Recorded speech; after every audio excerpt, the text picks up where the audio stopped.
All right, we are live here with the weekly Bitcoin Roundtable live stream where we got some Bitcoin content creators here. We're going to talk about some of the current events in Bitcoin and just some of our own thoughts in general. So we got Dan from Through the Cracks Productions. What up? We got Ralph from Nurse Total.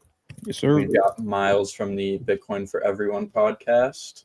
And What's we up? might have another person or two show up later, but we'll see if that happens. How we doing? Man, We're I am hanging, good, man. dude.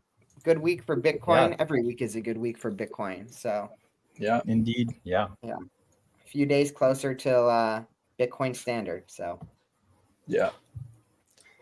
All right. So first kind of news story, one of the bigger ones that I've seen.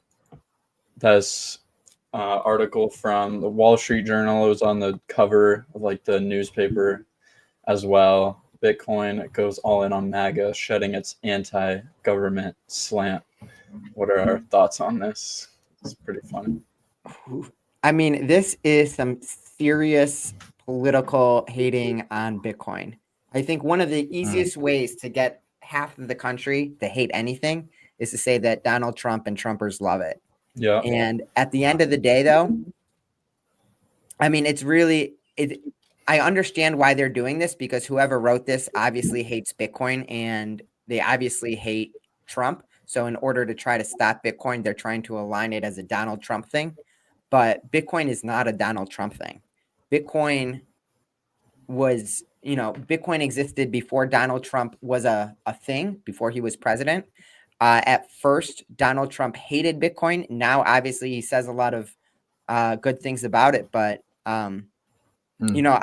without getting too political, as much as Donald Trump says he likes Bitcoin, he's a pretty big shitcoiner. He's into a lot of cryptocurrencies. He has his own crypto coins. He has his own NFTs. Bitcoin is for everyone, including Donald Trump. But Donald Trump is not what I would consider a Bitcoiner. So feel free to disagree. I'm ready for the hate comments on this one. Yeah, it's super intellectually dishonest to say Bitcoin goes all in on MAGA. I mean, you could maybe say they go all in on Bitcoin, but Bitcoin is a protocol. It's just code. So I wasn't aware of a new Bitcoin core update that endorsed Donald Trump. But yeah. So I have a question for you guys, right? So I understand that right now the general, it's generalized that Bitcoin is more for libertarians and more for MAGA people. I got that. It's more right wing.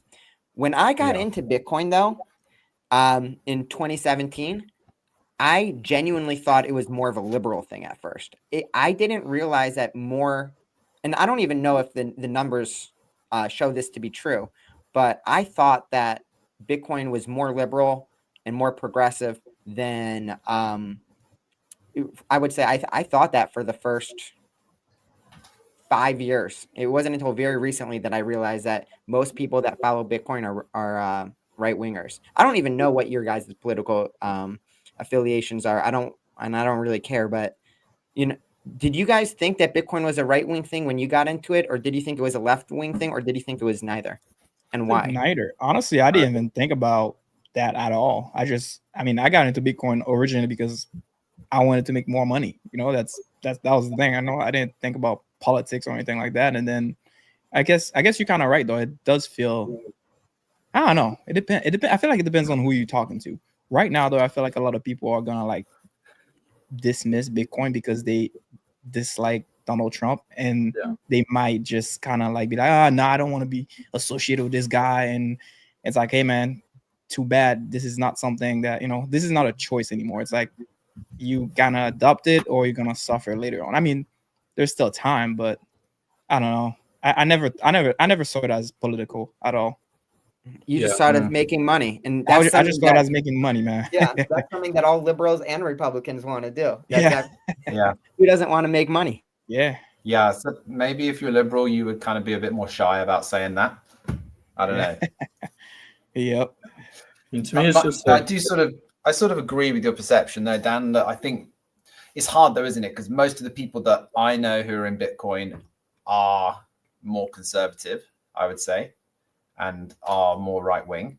But yeah, that might be just because of the people that I know or the area that I live in. It would be cool to meet some like uber liberals, like to the extreme end, and see what their vibe is. But you're right. When I heard about Bitcoin, when I first bought Bitcoin, I just thought it was like Google, you know, like you wouldn't know when Google started and everybody uses Google. I thought, cool, like there's no political affiliation for whether you do a search on Google or not. It's just, you just use it, don't you? Whether you're a liberal or you're a conservative, it doesn't make any difference. You still have to search, or it's like email. It was like email. I just thought everyone uses email. I had no idea that Bitcoin would ever get politicized. And yeah, it's totally wild to me that it would be a right-wing, left-wing thing. Yeah. Yeah, I think it's just like, it's, to me, it's just like the most neutral thing that has existed in such a long time. I feel like at this point, like I identify as Orange Party. I don't think I identify with one side or the other. And whoever supports Bitcoin, whichever political party endorses the principles of Bitcoin, will probably be the one I align with most at that current time. But that can change at any time. Yeah. So, Josh, you said something really interesting just now. And what you said is you identify as Orange Party, basically saying that you don't identify as a Democrat Party or you don't identify as a Republican, right? Yeah. And what I think is interesting is that most people, both on the left and the right, hate their own party. So I think most people on the left hate the establishment Democrats. If you watch any sort of news media, there is a huge contingent of people on the left that absolutely despise everything the establishment Democratic Party, does and is responsible for. Likewise, if you look at alternative right-wing media, there's a huge contingent of people on the right that hate the Republicans. So the Republicans are hated by the left and the right, and the Democrats are also hated, it seems like, by the left and the right for the most part. I'm sure there's a lot of exceptions, but I think that's really interesting because it really puts it into Bitcoin is its own party. Bitcoin goes across party lines. If you look at the people that are supporting Bitcoin right now in the Congress, it is both Republicans and Democrats. You see everyone from I'm blanking on his name, the guy from San Francisco, the Indian guy, I think. If you guys Ramaswamy, is that who's called? No, that's a Republican. There's a Democrat from San Francisco, a congressman, and he's pretty popular. And I'm totally having like a name fart, but he's really big into Bitcoin. There's a lot of other Kristen Gillibrand is into Bitcoin. I think there's a lot of progressive people that are into Bitcoin. And likewise, there's a lot of Republicans that on almost every other issue, they completely disagree with. Look at Cynthia Lummis and Rand Paul and all those guys seem to be pretty big Bitcoiners. So I just think it's really cool how the people that support, I think it's pretty cool that supporters of Bitcoin can come from every party and neither party. So Bitcoin is its own party and Bitcoin is for everyone. So that's pretty cool. Do you guys think that we could ever go back to like a anti-Bitcoin era again, like we had before? I mean, like, I think we're still in it. Yeah, that's fair. I mean, maybe not as bad, yeah. Yeah. But yeah, I mean, what about, I think, your vice president saying at the Bitcoin conference that he said a few times Bitcoin is not in competition with the dollar. He said that a bit, and that is I mean, that's don't a lie. know whether he. Yeah, I don't know if he believes that or if he just thinks this is better to say this because he can't say that Bitcoin is in competition with the dollar. Whereas if it does become competing with the dollar as things move forward and the dollar weakens, then we could enter a sort of anti-Bitcoin vibe in a really strong way from both parties. I think that is completely a legitimate fear. I always joke that one of the reasons why it's so important to hold your own keys and not let a third party custodian them is because I think that eventually the dollar is going to break down. Every other currency is going to break down. And we are going to get to the point where governments will do everything in their power to steal their citizens' Bitcoin. I think that it is a very realistic possibility. In fact, it's almost likely that in some countries, whether that's the United States or another country, we're going to have executive order, whatever the one that Truman did, where he took the gold, where he took everyone's gold and confiscated it. I think that we're probably going to see that happen in some countries. And the only issue is it's going to be really hard to do. And that's one of the things that makes Bitcoin so special, is that even when you do that order and you make it illegal, it's almost impossible to execute on that. I think, Miles, you were saying you were in Indonesia, right? Mhm. And people and that Bitcoin is illegal there, and yet everybody still uses Yeah. it. Yeah, it's illegal to buy. Like there are no exchanges in Indonesia. So, but people have it and they own it. And Bali, which is in Indonesia, are having a huge Bitcoin conference later this year. They've got, all the big speakers come in, and there is a way that you can use it. I think you have to set up your own Lightning node between two parties, but you can't transfer Bitcoin on chain because it goes down as kind of illegal banking transfers or something like that. So there's a lot of resistance to it, but the Indonesian currency is inflating at like 11% a year or something. So a lot of people are just holding Bitcoin, especially young people, our kind of age and down, holding Bitcoin because it kind of makes sense to them. And they want to get out as well. They want to travel. They want to go to other countries to study. So who knows if they'll just decide to confiscate it, or if we'll move the other way if they start legalizing it a bit more. So what you're saying is that by making it illegal, what the Indonesian government is actually doing is forcing people to adopt the Lightning Network quicker. Yeah. That's amazing. And I think that that's actually what's likely to happen when a lot of other countries start making it illegal too, if they start making it illegal. But I definitely see more countries starting to really fight against Bitcoin at some point. And I see that being just as effective as when the United States tried to ban alcohol, or tried to ban weed, or tried to ban, any of the things that are still very prevalent in the United States. And it's interesting, like every single time, like when somebody's like fighting against something good, it really just forces more people to like look into it to figure out why is this thing bad, and then that just becomes even better for Bitcoin. So hey man, every country just ban Bitcoin right now. Yeah, it's like people understood that or people understand that if the government is banning something, it's probably pretty good. I think that's like a general, it's probably worth having. So, governments ban it as much as you want. Short term, the price might fluctuate down, but long term, it's only going to make Bitcoin stronger.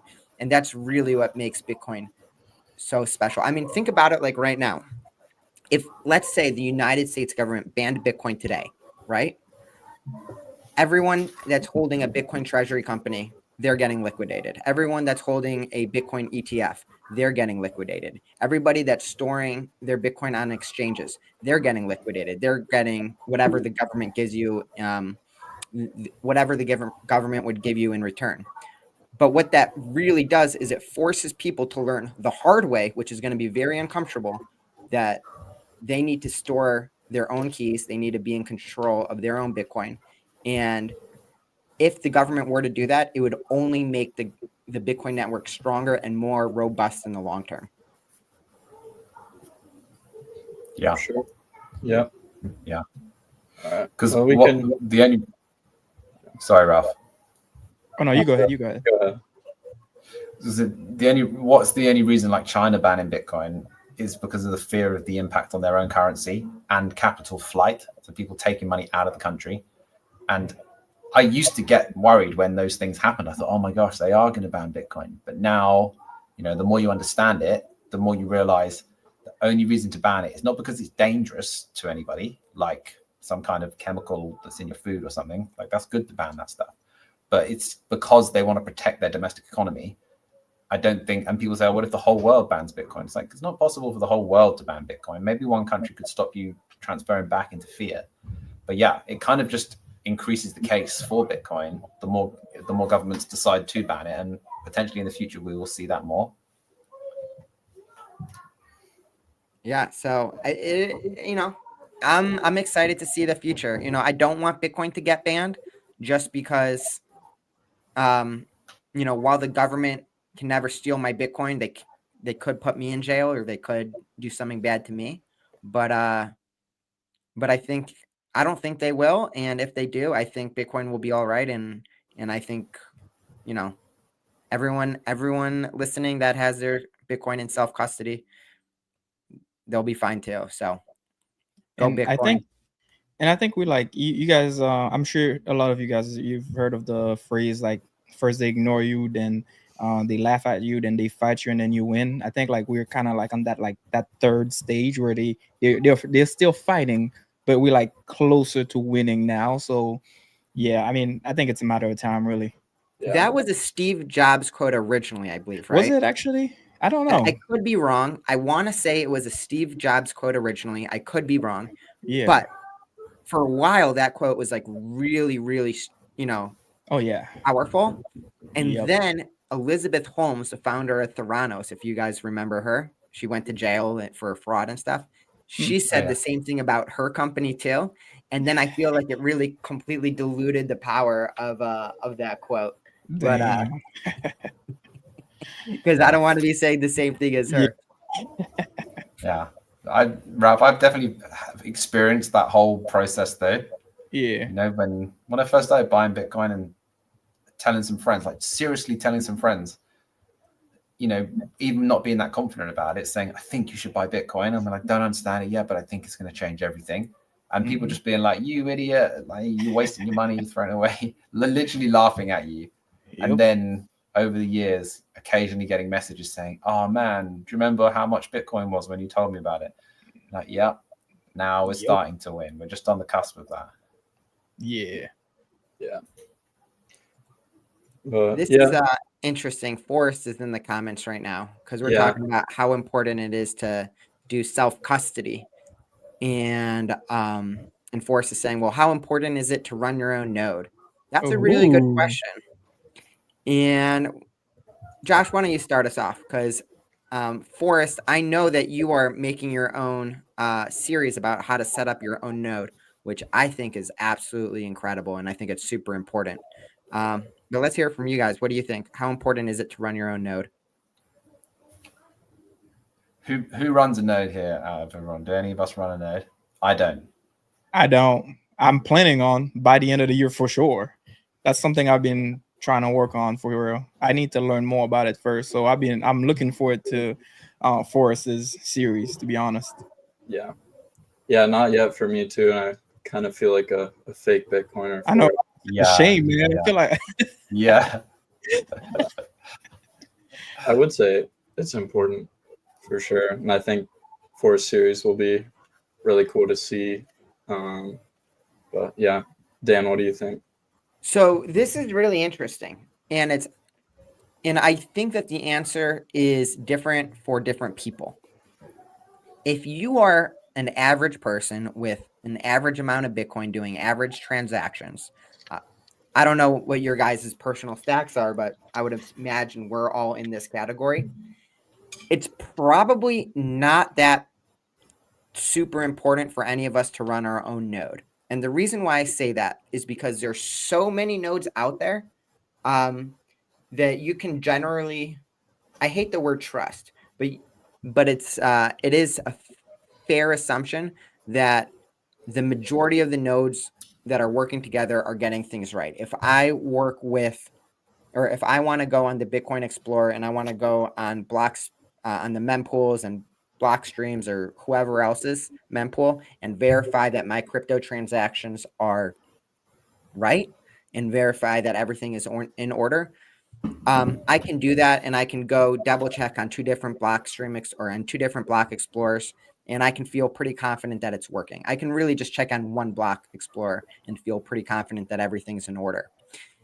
If I was in this situation where I was doing a lot of Bitcoin transactions for a lot of money, let's say I was an exchange or whatever. If I just was doing a lot more transactions on Bitcoin, I would probably feel that owning my own node is not only important, but it's vital, because the more the less you can trust other people about storing your Bitcoin, the more important your node is. For the average person, I don't think the average person needs to get up and do their own node. I think it would be good, and I encourage everyone to do so. And Forrest, I am going to follow your video, and I am going to set up my own node. So thank you for making that. But I just don't think it's not the thing I would start with. Not until you start making a lot of transactions that are worth a lot of money, and you need to verify things in an independent way. Yeah. But I still encourage everyone to do it. So I feel think free a- to disagree, because that might be a controversial topic. No, I mean, I think no, you're not wrong, because think about it too. It's like, I'm trying to get, like, my uncles, my parents, I'm trying to get everybody to get into Bitcoin. They're not gonna run nodes, people's grandmas are not gonna run nodes. A lot of people are just like, they're in it for the store of value. That's just the way it is. But then again, it's gonna come down to like guys like us that are still youngish, still interested in like the technology, still want to keep this decentralized and all that. So there is gonna be that group of people that are gonna run nodes, and then there's also gonna be a really huge population part of the population that are not gonna. That's just the way it's gonna be. It's not. I don't think it's ever gonna be everybody. Yeah. But it is important though. A point in favor of running a node, I think, is just like your vote and what gets included in the blocks. Like we had the whole debate with Bitcoin Knots versus Bitcoin Core, and I think having that agency to be able to choose what you want to include in the blocks, even if it's a small thing. I think it's similar to like the concept of voting, right? Like you don't really feel like your vote is going to like make a huge difference necessarily, but it's still like important to exercise the right to sovereignty, the right to run your own node and not have to ask another node for permission to, include your transaction. You're fully self-sovereign, and I think that's an important vote for freedom. Yeah. It's almost like saying that while running your own node isn't super important, the ability to run your own node is extremely important. Yeah. And that is one of the things that sets Bitcoin apart from all these other cryptos, where a lot of the other cryptos, you can't just run your own node. They're all permissioned. Yeah. So you have to get approved by someone basically to be a node, which is kind of funny. And that was the other thing that you said, Josh, about kind of like voting. And whenever you're voting, that implies that, there is some sort of big decision that needs to happen. If we were to come into another situation like what happened with Bitcoin Cash, where we need to decide as Bitcoiners which Bitcoin is a real Bitcoin, then I think having your own node would be a lot more important. And if there was something like that on the table, then I think 100% it would be very important for each of us to be running all of our nodes. Not necessarily because we don't trust everyone else, but because we want to make our own voices count on what we believe is a real Bitcoin. Yeah. No, I'm with that. Like, I don't run a node. Always thought about doing it and watched some complicated videos and thought, nah, I don't know what's going on here. But yeah, I watched Forrest's first video and thought, okay, cool. I think I could follow this so far. And I agree with you, Dan, that it's probably not, I'm not that worried about running a node right now because I know enough people who I trust. Like even watching Forrest's video, I'm thinking, cool. Well, if Forrest is running a node, that makes me feel good. Plus the other people I know, that makes me feel good, that it's all good. But in a scenario like we were talking about before, like the USA or like a large economy really cracks down on Bitcoin, and we still want to transact with each other or move to another country and transact, then I want to be in a position where I think, okay, I need to start running a node again. And I don't want to have to figure it out at that time. I'm better to figure it out before something like that happens. Yeah, exactly. So one of the things that I have is I downloaded all of the repos on my computer. I'm not really running them, but I have all the repos set up so that if anything ever happens, I have them in storage and in Yeah, case nice. the government ever takes them off GitHub. So I'm Also, ready nice. for it. Yeah. Also, I don't know about you guys. Before I actually like put all put everything in cold storage, it took me forever to actually like watch videos, learn about it, and then like I literally just like procrastinated. Like I just put it in the back of my mind for the longest time, and I feel like I'm doing the same thing with like running a node. Although I know it's important, it's not like I don't have time to learn about it, but I'm like, this is not priority right now. I think that's where I'm at with running a node. I feel like I don't. It doesn't feel like there is a sense of urgency yet. I think that's why I'm kind of like, maybe I'll give it a few weeks, or I'll give it a few months, and I'll start doing it. But I don't know. What do you guys think about the urgency of running one? Yeah. Right now, there's for us, practically speaking, there's not. What there is urgency for, and what I'm curious how long it took all of you guys to do, and I'm assuming that you guys are all self-custody, is I'm curious how long did it take you guys to learn to self-custody your own coins, and how did that process look for you? Because I know for me, I didn't get into self-custody for over a year after I bought my first Bitcoin. Me too. It took me I mean, it's a shame. I'm not gonna lie, it took me way too long because I was afraid that if I messed up something, I'd lose everything. And I literally was just like watching videos, rewatching them, making sure that do I understand? Okay, can I? Okay, I was stressed about it, and I think that kind of like I don't know. I waited way too long, but thank God nothing bad happened. But I think it was the anxiety of like doing it by myself because we kind of used to like having somebody hold our hands and stuff, and this is for the first time ever you have the ability to transfer your own wealth to yourself. It's a big deal, I think. So Yeah. Have any of you guys ever helped someone else get set up on self-custody? Yes. Yeah. That's also worrying as well.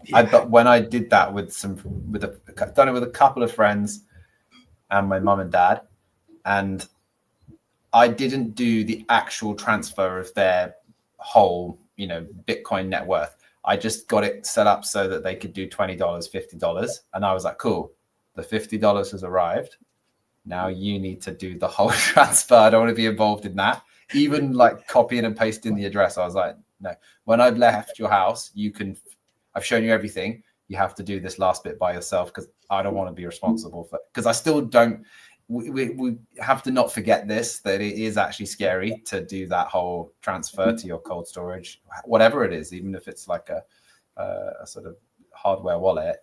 It's still scary, man. I think that we've been in a system for such a long time where you can email the bank, call the bank if you do a wrong transfer or something, or reverse charge it, that it's very hard to get out of that mindset to think we are fully responsible for our money. And I think it's scary. Yeah. So I totally, it took me a long time.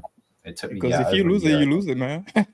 Man, Whew. I still sometimes freak out now. Like sometimes going to sleep, I think, is it definitely there? Should I go and check one day? If it's not there, then man.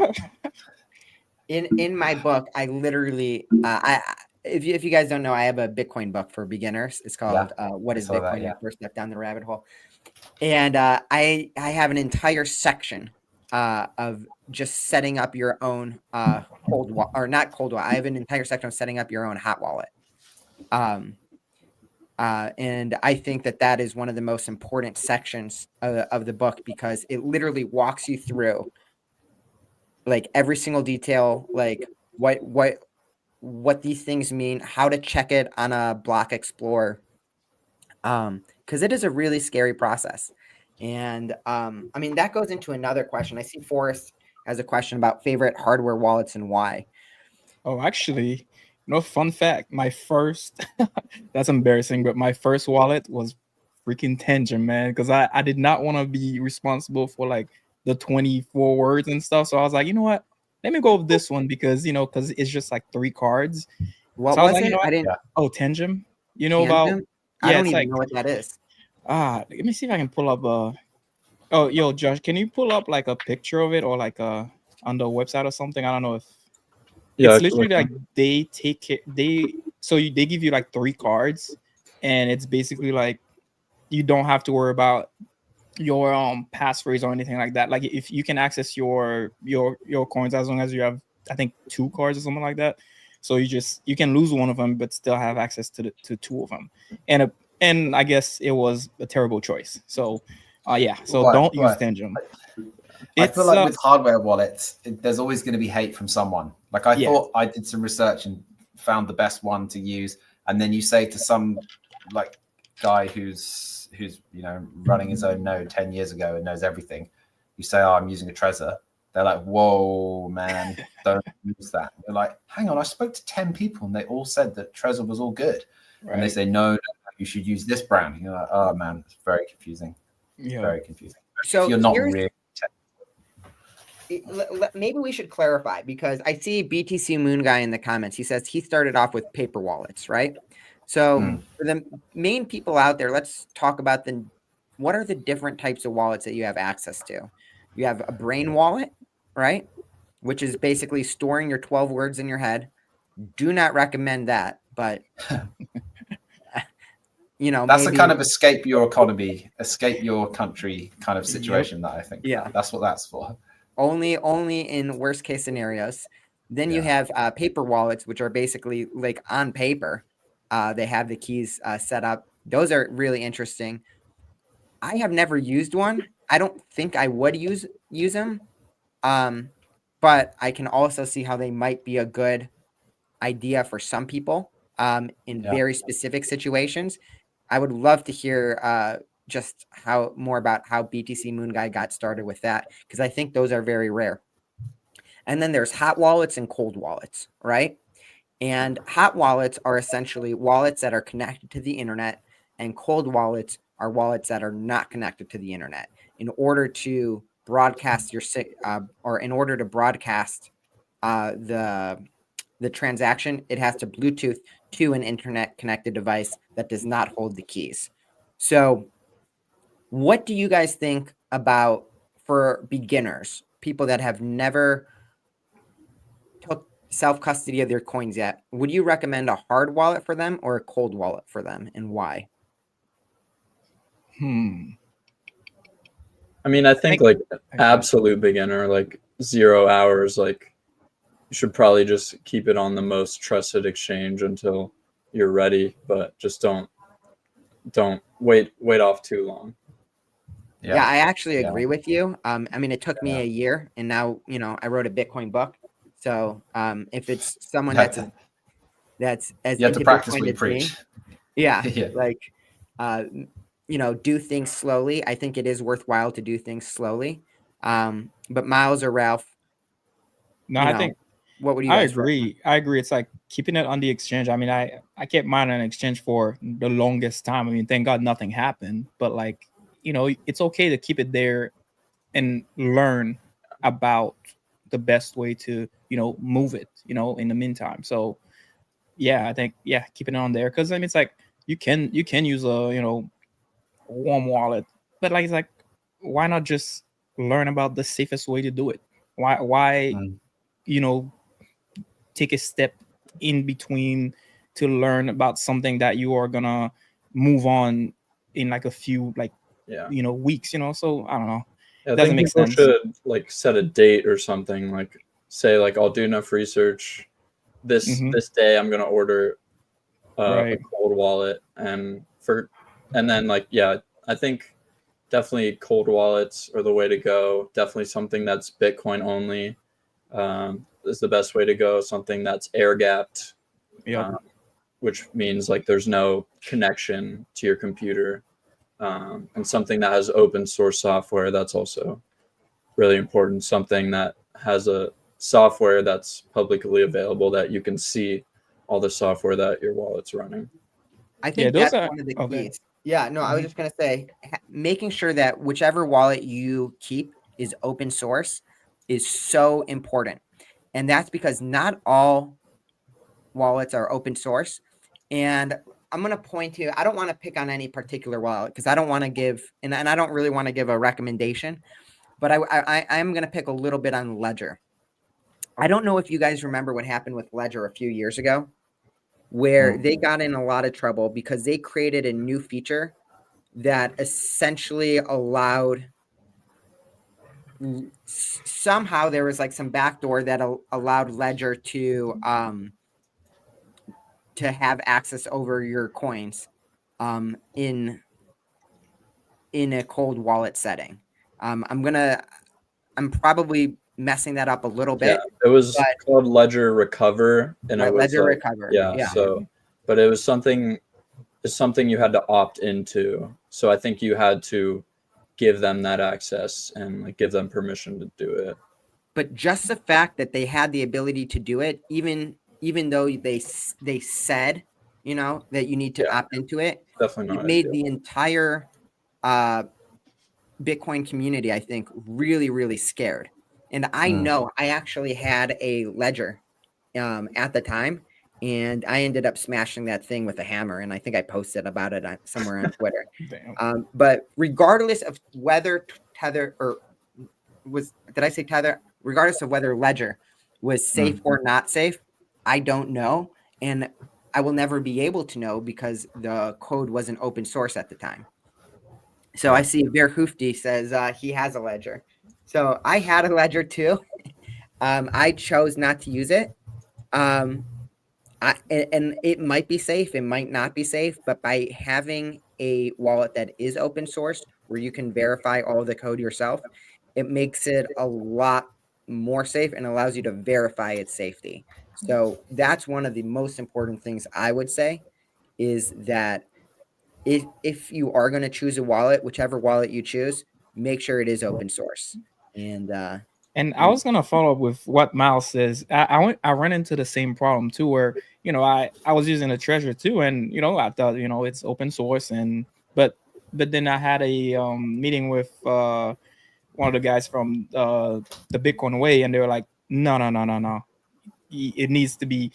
So they give me like the full list of everything. It needs to be open source, Bitcoin only, and then all that. And I was like, oh, great. Now I gotta switch over to something else. So it's kind of like you kind of have to know, like you have. I feel like nobody knows the list, I guess the requirements that are like ideal for a Bitcoin wallet, and I think that's where people kind of like, they choose the wrong. I mean, I don't want to say the wrong wallet, but like maybe something that's not ideal. I don't know. I feel like we need like more education about what like the best wallets out there.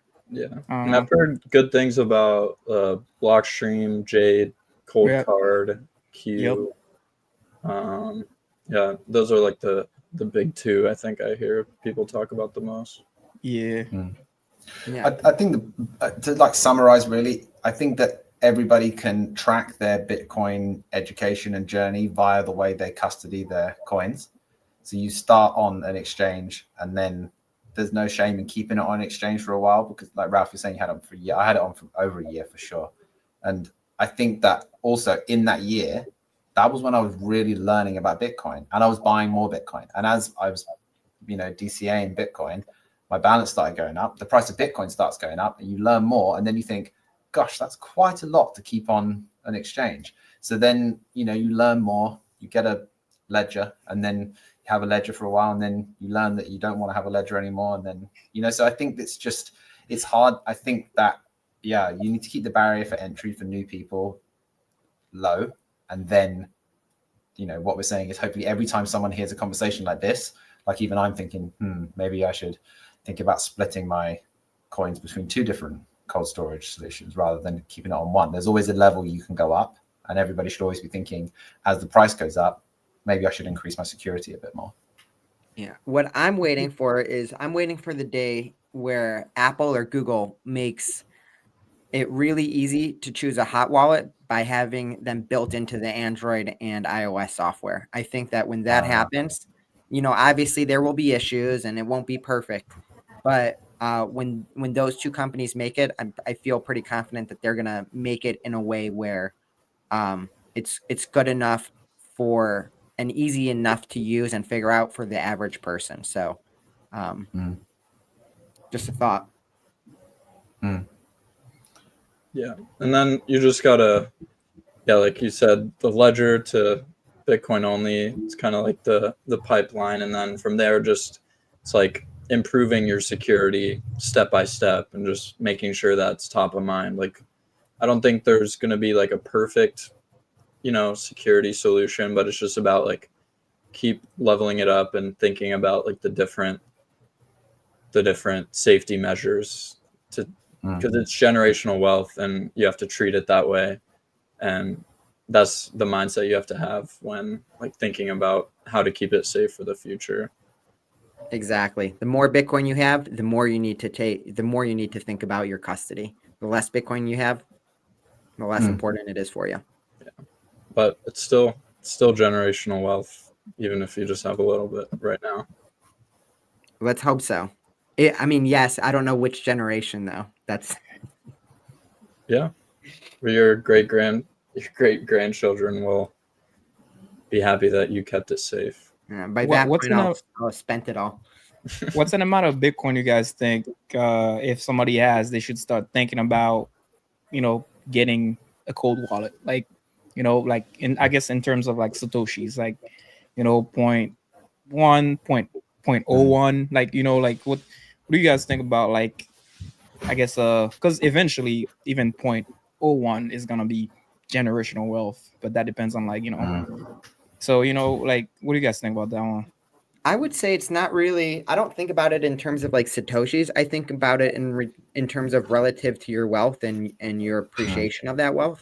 So when you get to the point where you really don't want to lose that money, like it would really suck, you absolutely need to have some sort of self custody, whether that be a hot wallet or cold wallet. And then if you get to the point where you're talking about like this is your net wealth, like it's 90% of your net wealth or higher, and you don't want and losing it would be like very, very, very bad, like to the point where your wife would divorce you, all that stuff. At that point, you probably want to get a cold wallet. So yeah, I don't know if those that terminology was the best, but But yeah, the more it is for you, the more you need to be on the more self-custodial side. And then if you start are handling multiple people's money, then your custodial solution needs to be even that much more complex. Yeah. I mean, if the question was, when should you start thinking about it? I think it's immediately. And I think it just helps you to like learn more about it and how it works just by like going down that rabbit hole. But I would say like once you accumulate 1 million sats, I think you should start sending it to cold storage. Yeah. I think something like that. As soon as something gets to an amount where you think, man, if I lost like even like $1,000, like whatever that would that be 0.01 at the moment? Yeah, 1 million sats. Yeah, I mean, like I don't want to lose $1,000. Imagine if you just had that in cash like that right now. You just think, I don't want to chuck that away. As soon as it starts getting to that, I start moving it off in exchange to a wallet, or like a couple of $1,000 if I'm depending on how much I've bought recently. You just think, yeah. As soon as it gets to $1,000, I'm like, okay, I don't want to lose $1,000 for anything, so I just move it as soon as it gets close to that. Because but if I'm just buying small amounts of Bitcoin, like, then it's on an exchange for a while, and then I think around an amount where you think I don't want to lose that. But if you're like a teenager and you're buying like $10 of Bitcoin at a time, and it gets to $100, and you think I don't want to lose 100, then that's what it is for you. I just don't want to lose any of my Bitcoin, and I like to have it. I feel like if it's on the exchange, it's kind of like a computer game balance. It doesn't feel like it's mine until it's in my wallet. I like that. Yeah. Then, so I think, the title of this stream was Reading Bitcoin Hate Comments. So we'll give the people what they came for. We submitted some comments we've gotten just to kind of like respond to them and have a little chuckle. So first on Ralph's channel. So what is Bitcoin other than numbers on a screen? It's like what exactly is the number in your bank account? No, I think this is really kind of But that's a good good question though. Yeah. because a lot of people have this. It's like, oh, it's just numbers on a screen, right? And Yep. yeah, you could say, well, so are the numbers in your bank account, which is also true. But I think that the way that I try to explain Bitcoin is it is its own alternative, independent financial system. And the reason why it exists is because the financial systems that we live in and that we're told to live in are rigged against us. The dollar is rigged against us. The euro is rigged against the Europeans. Miles, you're from Britain. The pound, the English financial system, that's rigged against you. Bitcoin is an entirely alternative financial system that treats every single person fairly. And the numbers that you have in Bitcoin, that's just the amount of the currency that you have inside of that financial system. And what makes the financial system interesting is, like I said, it's not rigged, it's fair, it's open to everyone, it's global. There's a lot of other things, but what is it more than just numbers on a screen? It's an entire financial system. It's the Fed, it's the banks, it's PayPal, it's Visa, it's everything. So yeah, I think that's one of the most important things I try to explain is that I think once you start thinking of it as a network, a financial system, rather than just a coin or a token, I think that's when you kind of start to understand it a little bit, that it's a network with set rules that can't be changed unless everyone agrees on them. It's a network that uses real world energy to back the supply of it and verify the authenticity. And when you start to think about the rules of the network and whether or not you want to participate in that network, I think that leads to better understanding. Did you reply to this guy, Ralph? Yeah. What did I say? Yeah. Okay. Hold on. I mean, I guess I don't know if I'd qualify this as a hate comment, but No, it's not. It's really not. It's kind of let's get it's a more hate of a comment on. yeah, it's more of a lack of understanding. I mean, I went through the same thing. I mean, I didn't think of it as like, oh, it's just a number on the screen. It's just when you don't understand Bitcoin, you'll find any excuse to not get it, and it is what it is. And I think one day that person will get it. They'll realize that whatever money they have on their bank account is the same thing. It's just a number on the screen. But the difference between the number on the screen of Bitcoin and the number on the screen on their bank account is that the number on the screen of Bitcoin, that supply cannot increase. But the number on the screen on their bank account, that's going to stay the same, but the supply of the money is just going to keep increasing. So your number is going to become less and less and less and less valuable. So, you'll get it eventually. I guess they just have to educate themselves. And yeah, man. I like this next one, because it's all caps. Yeah. Yeah. So somebody read it, but Josh, I want you to read it, but I want you to, Scream it. Yeah, scream all the caps. Without electricity, where is your money? BTC goes up and down with the markets. Good luck with that. And what do you withdraw? US dollars? So great acting, Josh. You should be a voice actor. Oh, damn. You must have written this on a laptop, because if you do that many question marks on an iPhone or whatever, you have to type. But on a laptop, you can just hold it down, right, and just do loads of. Let's start with the last part. It's what do you withdraw? US dollars. This is, I think, a really big misconception that I get so frustrated with. No, you don't withdraw US dollars. Like, Bitcoin is its own thing. You can trade it for US dollars, you can trade it for yen, you can trade it for pounds, you can trade it for euros, but you're not withdrawing anything. You're owning it. You get to trade the Bitcoin. It is the bearer asset of value. And that is, I think, very difficult for people to understand. But when you understand that it is its own alternative financial system again, and Bitcoin is the only exclusive currency in that financial system, that is the Bitcoin network, then you understand that the concept of withdrawing doesn't even really make sense. It's a just transaction. Yeah. it's a transaction.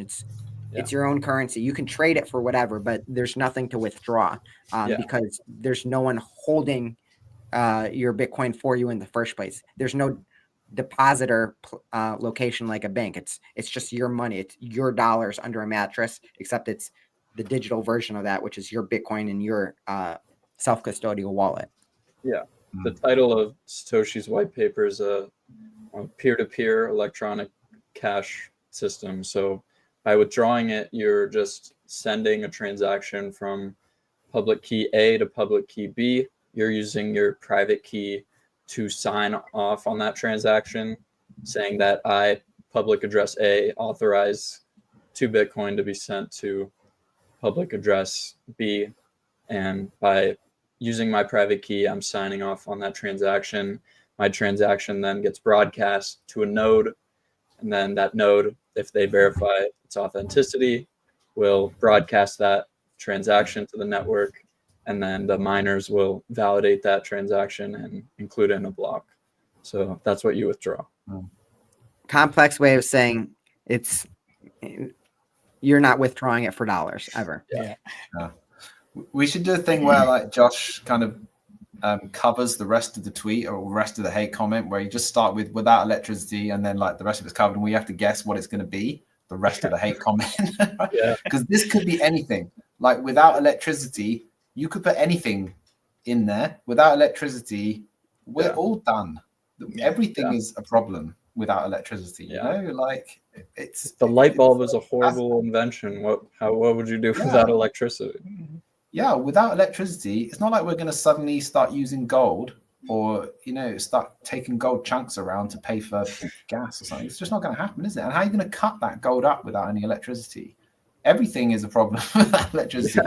My Bitcoin stash is not going to be, you know, if the whole world has got no power, I'm not going to be worrying about Bitcoin. I'm actually going to be trying to grow some vegetables or something. Yep. All right. Can I get to another one? Yeah, let's do it. I like this, man. It's fun. Let's see. Do one with caps, and I want you to scream it again. This was a pretty good. Let me zoom in on it. Oh, that's tiny. All right. I can't wait to see the day when Bitcoin crypto shit scam collapses and all these people realize what real investors like Charlie Munger and Warren Buffett knew. At least stocks have real businesses behind them, making the investor money. Crypto is nothing but money holding it up. As soon as big money pulls everything out from Bitcoin, it will fall and you'll be left holding nothing. You'd be better off buying real companies, bro. And then I just followed up by asking, what is money? And they just said, money is something that businesses make. Bitcoin produces nothing. If you want to compare the dollar bill to Bitcoin, that's your choice. But remember, Bitcoin produces nothing. Companies make shareholders real value. Bitcoin fanboys are delusional. Holy shit. Damn. Should we sell all our Bitcoin right now? Yeah, man. I think I'm out. Okay. Just comparing like Bitcoin to stocks, and it's like like it's not the same, man. It's I feel like once again all of these comments they have the same thing in common. It's like a lack of understanding of like what money is, like what fiat money is. It's basically the same thing, you know. It's just like I feel like it's just now lack of education, really. That was well said. Let's look at this. Let's take it one step at a time, because I feel like he threw in like 50 different comments there. He says, I can't wait to see the day when Bitcoin crypto shit scam collapses. So first of all, that's his first issue, where he is showing he doesn't even really understand what he's talking about. He's conflating Bitcoin with the rest of the cryptocurrency market. And that is one of the most common mistakes that people make. Bitcoin has nothing to do with any of the other cryptocurrencies. The properties that make Bitcoin special are not this do not follow with the other cryptocurrencies around the world. So just comparing them to and conflating them is just shows he doesn't really understand what he's talking about. But then he says he wants to see it collapse. Well, he's, if he's been paying attention to it for a while, he's probably seen it collapse many times. He's seen it collapse from 1,000 down to 100. He's maybe seen it collapse from 20,000 down to 3,000. He probably saw it collapse from 69,000 to 16,000. He may have just seen it collapse from 108,000 to 74,000 ish, maybe, whatever it just was. At a certain point, the person that's writing this needs to realize that what's actually collapsing in real time is the value of, I'm assuming this guy is American, the value of the dollar. And that is what is really hurting people, is people that are buying dollars and dollar denominated assets. Yeah. Bitcoin is skyrocketing in comparison. So there's that. And then he says that Charlie Munger and Warren Buffett knew that they're scams, or that yeah, I think that's what he's saying. Warren Buffett has said that that Bitcoin is rat poison, or rat poison squared. And a lot of people don't realize this, but Warren Buffett is 100% right. Bitcoin is rat poison. The thing that people get wrong and misassume is that they think that rat poison, or that the average retail holder are the rats. The rats in this case are the big banks. Bitcoin is killing the big banks. So Bitcoin is rat poison. The big banks are the rats. Yeah, this is a good comment here. That's something I've seen for sure. Only a fool is sure of his point of view. And that's what I've seen so much. Like, the people against Bitcoin are so sure that they have it all figured out. Sorry, Ralph, I'm covering you here. Oh, no, it's all good. But they're so sure they have it all figured out and that they've figured out it's a scam. But I feel like with Bitcoiners and educating people, it's like we're just like scratching the surface of like our understanding of like how complex this topic and this technology is, and we're just like maybe a couple steps ahead of the people that we're trying to like educate and bring along. But it definitely, the Bitcoin critics are so sure that they got it figured out. And also, that person should go listen to Warren Buffett's most recent speech when he was talking about the dollar. I think that will change their, well, maybe not change their point of view. Maybe at least send some signals there about the dollar. Yeah. Also, you muted then. I was just saying that. Yeah, totally. That was a really awesome speech that that he gave. And I like Warren Buffett. I mean, he's wrong about Bitcoin. Yeah. I mean, as Simon points out in the chat, Warren's been really wrong about technology stocks for the past 20 years. And he's been wrong about Bitcoin too. So people have a sphere of confidence. Warren Buffett obviously has a very big sphere of confidence when it comes to investing in certain types of companies. And I don't think anyone can take that away from him.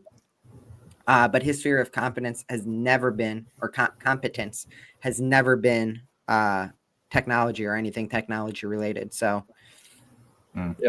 he doesn't understand it. That's okay. He can make billions of dollars doing what he does understand, but it doesn't mean he knows the first thing about Bitcoin. Yeah. I'd like to ask this guy, like, honestly, not trying to create a fight, but just say, okay, cool. So if you're saying own companies, what companies do you own? What stocks do you own, that have performed that well over the last 10 years? And we're not saying that because Bitcoin has performed better than all those stocks the last 10 years, it means that it's going to perform better the next 10 years. Obviously, we all think it is, but you've got to judge it by something. So let's look at your stock portfolio and then look at the Bitcoin portfolio. Like, if you're so sure, are you plowing 100% of your net worth into what? Like Berkshire Hathaway? I don't know. Like, what's your kind of, you're just cussing Bitcoin out, but you're not coming up with another scenario and saying, I own 100% Berkshire or something like that. Like, what is it that you think is better than Bitcoin or crypto in general? How funny would it have been if he bought MicroStrategy at the 2000 dip, when it was like a 10 cents a share? Yeah. Then he'd be like, you should have done this. Companies capitalize on Bitcoin, like, just like check the scoreboard. Like, Metaplanet, like if you just look at the stats of like Metaplanet compared to any other stock in the Japanese stock market, like it's just like insane, like the numbers, and like every other company is capitalized on bleeding collateral, while these companies that are basically performing a speculative attack on the dollar and longing Bitcoin as part of their treasury strategy are just performing insanely well. And also at some point, I feel like you gotta ask yourself, like, okay, why are all these people talking about Bitcoin? Like, you know, at some point you're gonna be like, okay, there must be something there. You can't just like ignore it forever, you know? So like, I feel like, I don't know, it's like you can't just like, even for myself, like people were, even when people were talking about like, you know, other you know, crop coins like, you know, Ethereum, XRP, I went and looked into them to see, you know, what was there, and then I realized, oh, that's crap. Okay, let me get out of there. So you gotta like at least be curious and trying to understand why this is something that, you know, even the United States is trying to make it as a strategic reserve. You gotta be a little bit curious, you know, like, I don't know.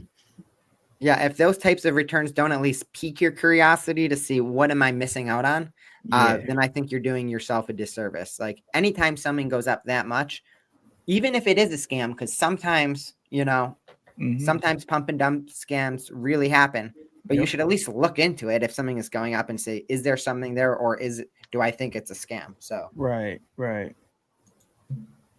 Yeah.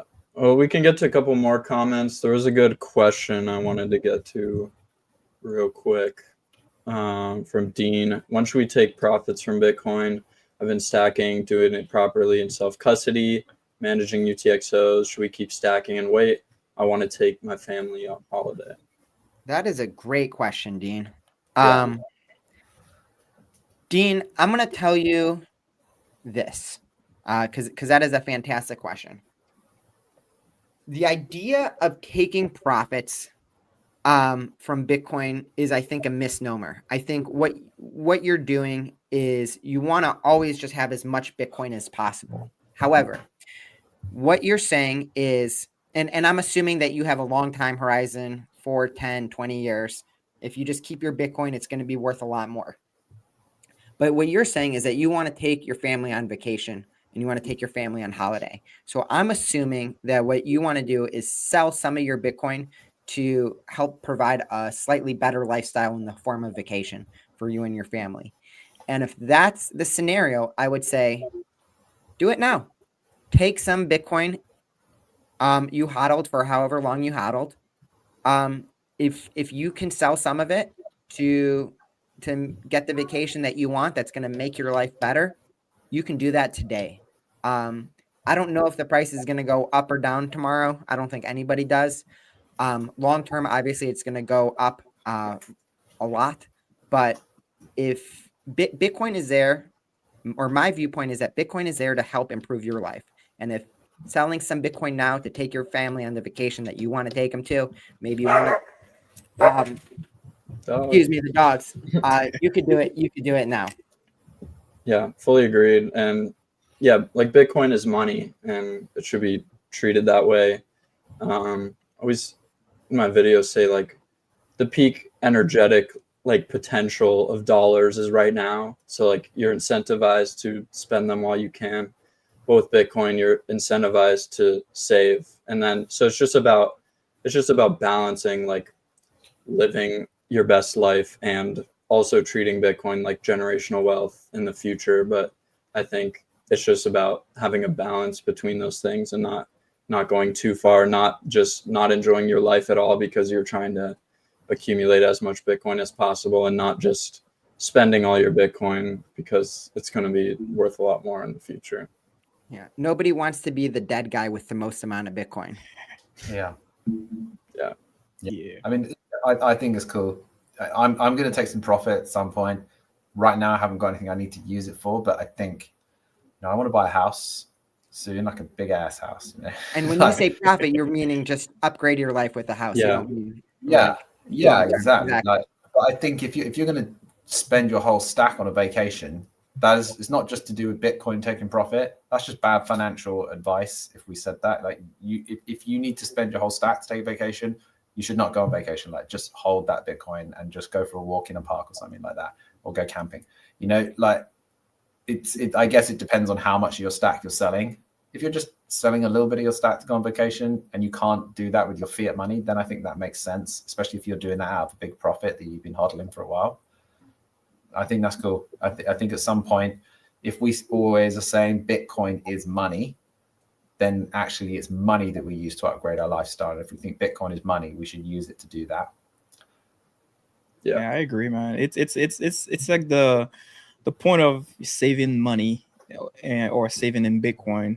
It's to have something in the future, to be able to use it in the future. And if that's your time, then hey man, use it. If you, like you guys said, you sell some of it to enjoy your life, because you can't just hold it to the grave, and also not financial advice, of course. There are a lot of like different products nowadays, I mean, I'm not into those things, but there are like, they're taking loans against your Bitcoin. There are other things that you can look into, talk to somebody maybe more a professional about all that if you're interested into that. But you don't necessarily have to sell, I guess. Yeah. But that's just it differs from people to people. So I'm going to take the opposite. I say, if you sell your Bitcoin, sell your Bitcoin. I would stay away from custodial products that allow you to lend it out. Fair enough. Yeah, take loans on it. I think we should. That stuff is mature enough, but I could be wrong. But just for safety. I agree. Yeah, I think this is something maybe far in the future. But yeah, I that's not something I would be doing right now for sure. Yeah, I just think the term taking profits is kind of misleading. I feel like we should remove that from our vocabulary. I feel like it should just be spending or saving. Like you're either spending it or you're saving it for the future, because Bitcoin is just money. Bitcoin is better money, and taking profits implies that you're just exchanging a strong money for a weak money, and there's never a good time to exchange stronger money for weaker money, and there's never a bad time to exchange weaker money for stronger money. And I guess people need to see it as like, it's like going to the bank and like taking out like $5,000 to buy a used car. You're not taking profit to buy a used car. You're just using your savings to buy a used car. So just see, Bitcoin is the same thing. You just using your Bitcoin to fund your vacation. So yeah. As long as it's something that you need, not just some. Obviously, we all need a vacation, but yeah, just don't blow it on useless stuff. But yes, make sure take your vacation, man. Good, make sure it's a good one, because you want to look back and think. You don't want to look back and think, I wish we hadn't gone that vacation because it sucked. Yeah, I could have kept that Bitcoin. It's got to be, you don't have to be lavish, but make sure it's like quality family time. Right. You're not just doom scrolling TikTok the whole time you're on vacation. Like, make it count. Yeah. No, even myself too. I want to buy a house, but I'm like, man, I don't want to look back and regret that. For spending all that money and all those Bitcoin on a house. I'm like, it's not worth it. Yeah. I don't know. Yeah. It's Josh, not put time on yet, what Angelic Floor Care said. I think this is a really good one too. It's, what do you guys think about having a small savings in fiat? Should I save literally everything in Bitcoin? My personal opinion, I think it's great to have a small savings in fiat. I have a small savings in fiat. And there's a very simple reason for this. We still live in a fiat world. Every day, my groceries are in dollars. My rent is in dollars, all that stuff. It makes it a lot easier, just from a convenience standpoint, to have a small amount of dollars. Now, I try to keep that amount of dollars as small as possible, but the dollars are just kind of my emergency savings, and then everything else is in Bitcoin. So, what do you guys think? Yeah, 100% agree, man. I think everybody should have a small amount of fiat. I mean, and I think that depends on like your profession and like how easy it is for you to like get back on your feet if anything happens. Let's say you get fired, like, can you get another job within the next like 3 to 6 months, or so Mm. it all depends on what you do. But yeah, of course, yeah, keep something in a high yield or in a high yield savings account or something, just in case, so you don't have to worry about selling your Bitcoin when something happens. Yeah. Yeah. The one thing you want to avoid is being in a position where the market tanks, you get laid off, and all of a sudden you're forced to start liquidating your Bitcoin, at the very, very bottom, just to feed yourself. That's what you want to avoid. So having a small cash savings in dollars can avoid that.